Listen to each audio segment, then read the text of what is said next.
Hola, benvingudes i benvinguts a Univers, l'espai de les universitats catalanes. Començarem el nostre programa a l'Autònoma, on ens ensenyaran a cuinar menjar afrodisíac.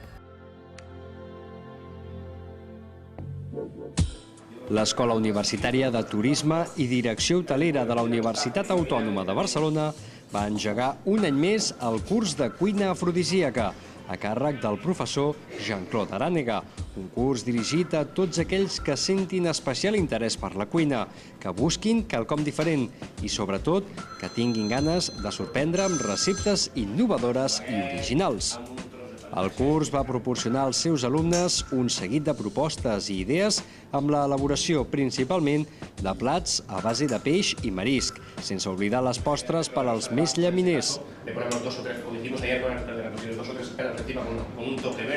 Una iniciativa del més interessant que un any més va planar l'aula de cuina de l'Escola Universitària de Turisme i Direcció Hotelera.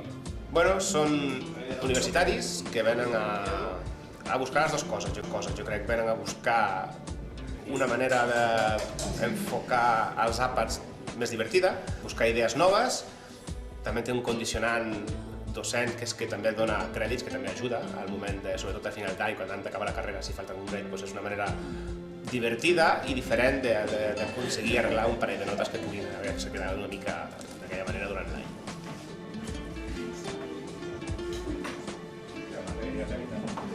Totes les receptes, diguem que són afrodisíaques, són aquestes que van una mica carregades d'espècies. Les espècies tenen un component estimulant bastant important, amb moltes herbes fresques, molt producte cru, és a dir, quan la cocció espatlla una mica les propietats, diguem, estimulants dels aliments. Doncs fem tartar, fem carpaccios, fem marinats, fem productes molt intens a nivell gust, però li posem moltes espècies, moltes herbes fresques que li donen d'una vegada aroma amb les espècies i frescor i vitalitat amb les herbes fresques, i tot això intentant cuinar el més possible. Realment i a més busquem plat que siguin lleuger. Si és cuina afrodisíaca, el que busquem és, després de dinar, tenir més activitat. Doncs intentem que no siguin plat molt pesat, que siguin lleuger, que siguin frescos i que siguin fàcil de menjar, que donin peu a jugar una mica quan mengem.